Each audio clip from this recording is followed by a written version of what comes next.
remember the name of that other tournament you were trying to get into?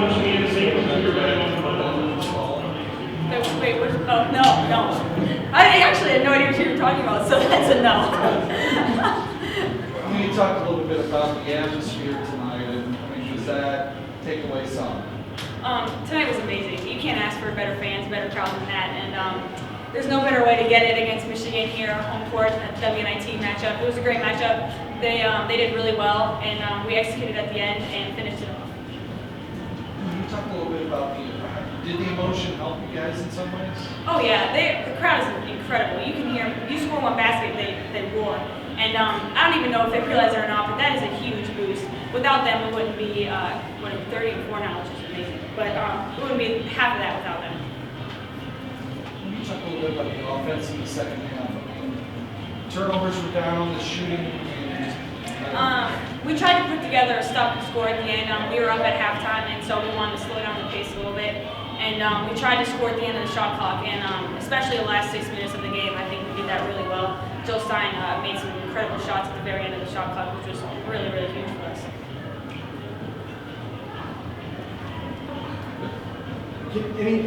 This might be too cliche, but does it feel like with every win, you guys are proving the tournament committee wrong a little bit more?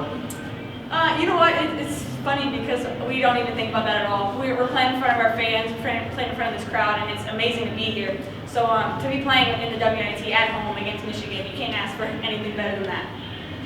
It's the 34th game of the year. You got to play 40 minutes.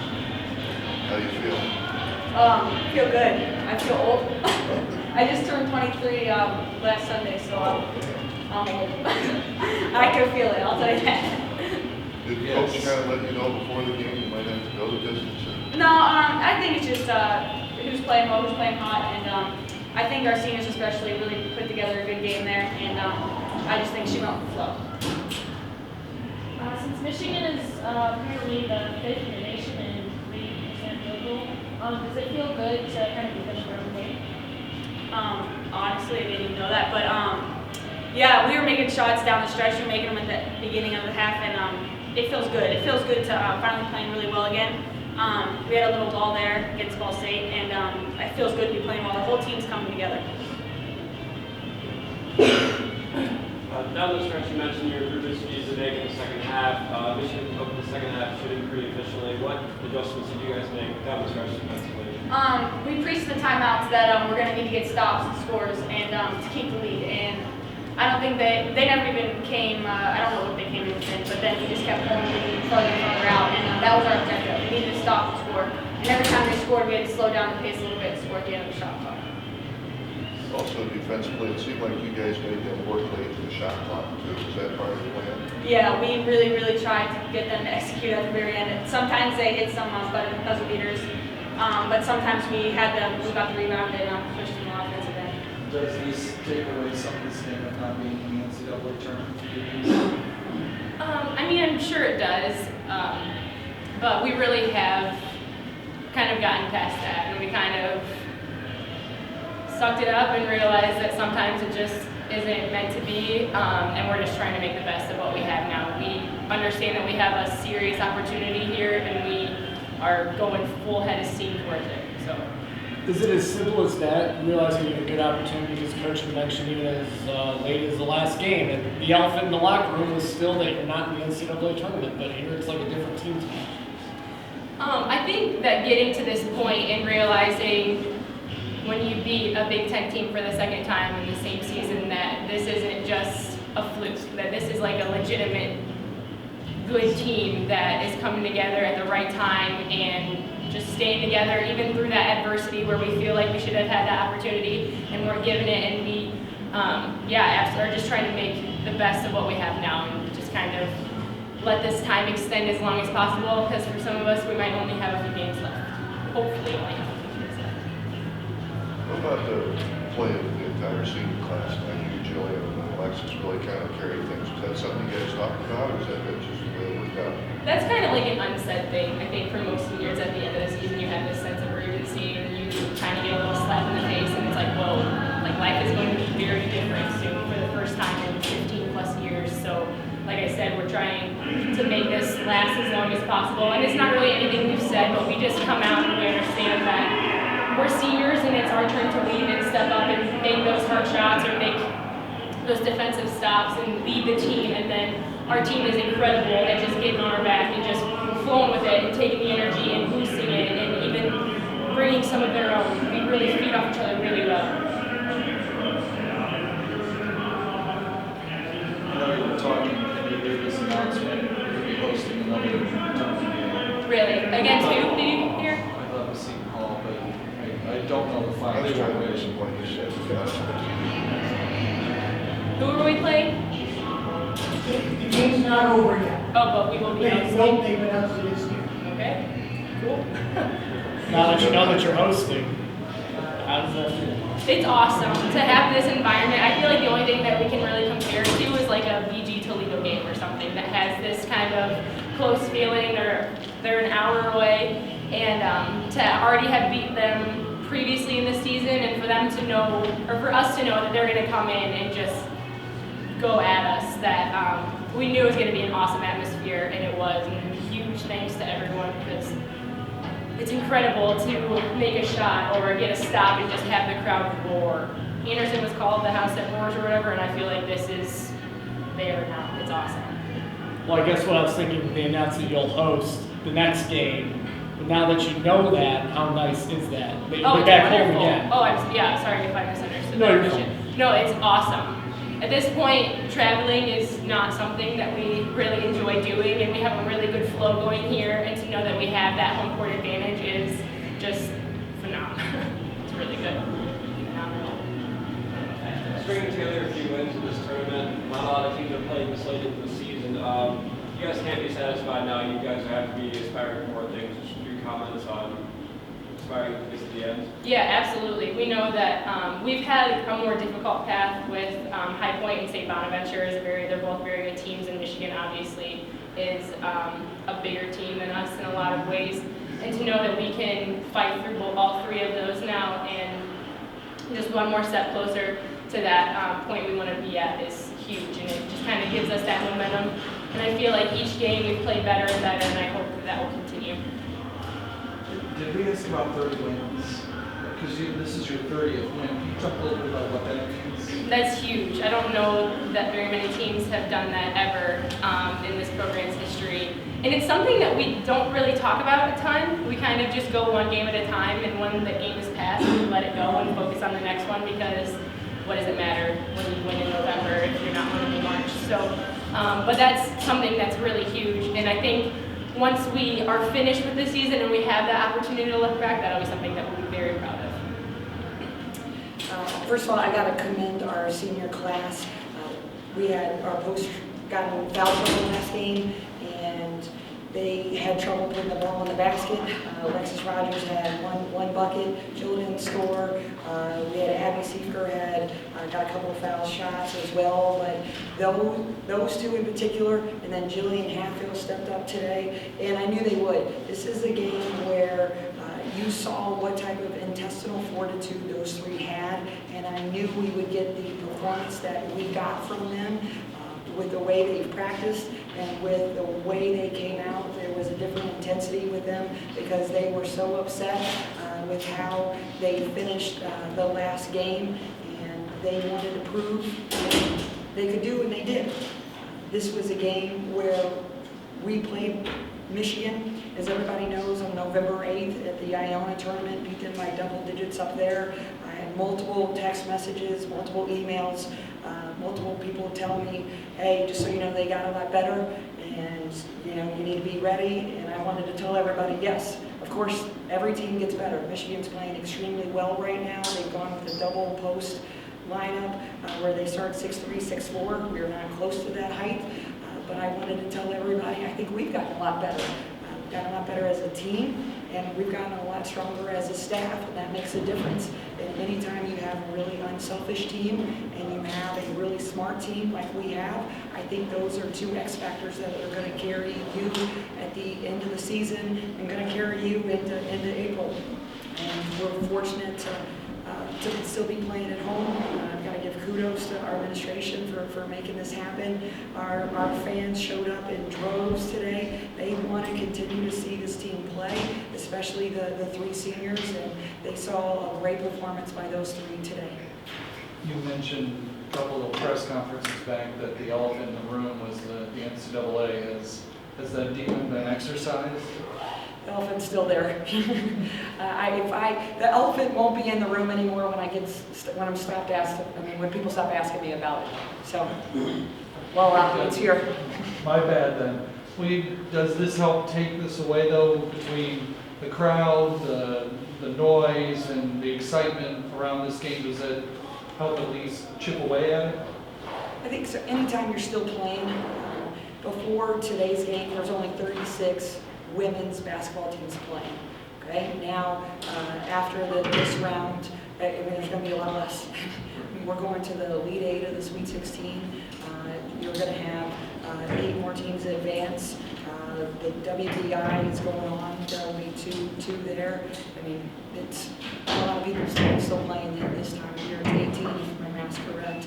And so we're fortunate to be playing at home. We're fortunate to be playing in front of such a great crowd, and we're fortunate to actually be playing well at this time. I thought High Point put a lot of pressure on us to step up. That first half against High Point was very difficult to watch, not only for our fans, for everybody on the bench, for our kids on the floor, as for our staff. And we told them, hey, that's your half, that we're going to put that half to bed, but we're going to come out and execute a lot better. And I feel like we've done that, except for a few minute stretch at the very beginning of this game where we were throwing the ball out of bounds. I was worried about a couple of people in the first row because we just couldn't hear ourselves think. And we were making some passes and not executing because of the crowd noise. And I told them at halftime, you got to use crowd noise as a reason to play well, not as an excuse not to play well. And that was a big part of our halftime speech. But this game had a end of the season feel game to it. This was a tournament atmosphere. We don't get an opportunity to host a lot of BCS teams, and we were able to get Michigan in here, and great ending. When you mentioned some of your players who stepped up, do you feel there was any coincidence that you mentioned your 3 seniors? No. I knew they would step up today. We had a great practice yesterday. We had a very good shoot-around today. They were very loose. They were very motivated. And they fed off each other. When one did well, the other one stepped up. When the third one did well, then it was a 3-headed monster, and they played well together. We got other contributions from others, obviously, but I was really proud of how those 3 in particular responded when they knew they didn't play well, in the sense of playing well of getting points in the points column, but they executed well last time, but they didn't, what they thought was, well, we'll get those points like I knew they could, and I knew they'd step up today. Can you put into perspective, what's this mean for the program? To beat Michigan for a second time in front of this crowd and to get to the Elite Eight of the United States, can you put it into some perspective for us? I told the team in the huddle before the game started, I said, listen, I'm going to tell you what to run offensively, I'm going to tell you what to run defensively, but just take a moment and absorb this. Look in the stands, smile a little bit, okay? Just pick people out in the crowd and take it all in, because a lot of college programs don't play in front of an atmosphere like this, and we're fortunate enough to do that. I told our staff right after the national anthem, hey, this is one reason why you came here, because you wanted to play late in the season, and you wanted to play in front of crowds like this. And it gave everybody goosebumps, and it showed. I thought we came out really well. At the first 4 minutes, it was 8-8, but both teams were making buckets and making plays. And I thought Michigan would come out hard, and they did, and we were able to weather that storm. But the crowd lifted us through the entire night, and I kept telling them during timeouts, just take this all in. This doesn't happen very often, and I wanted them to enjoy the moment. When you talk about the 3-point shooting, I mean, there wasn't much to separate the 2 teams, especially in the first half. That one of the few things that stepped out or that stood out was you guys' ability to make threes.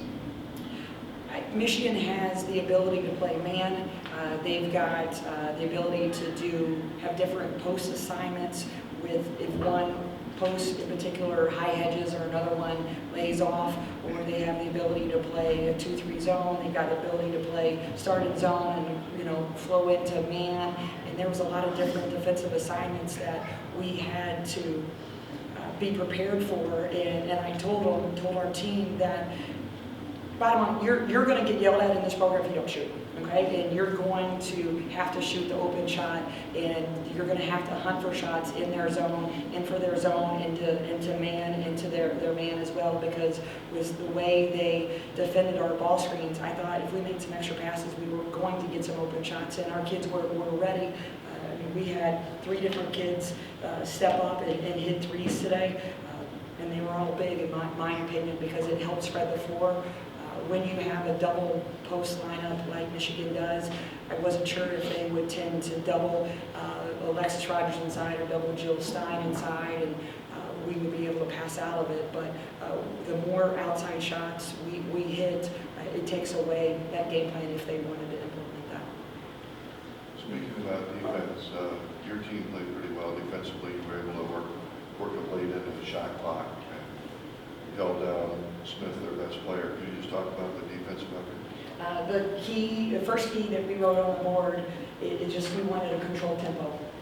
They score about 50% of their points in transition. Smith can get the outlet at half court, and she's her own fast break. That's a kid that has another gear offensively. She's almost faster with the ball in her hands than without. They have a lot. They've got the ability to get a post to run 94 feet and go what we call 1 to 2 to 5, pass the ball up to the wing, and then hit Gory on an early post entry on the block. But we wanted to control tempo and take away their transition. We sent multiple people back different times throughout the night. But when you shoot the ball like we did, almost 56% for the game, now they got to take the ball out of bounds, and we were able to slow them down that way. I wish I would have stopped a little bit more after free throws, and so we could continue to control tempo, but they didn't get to the line that much, nor did we.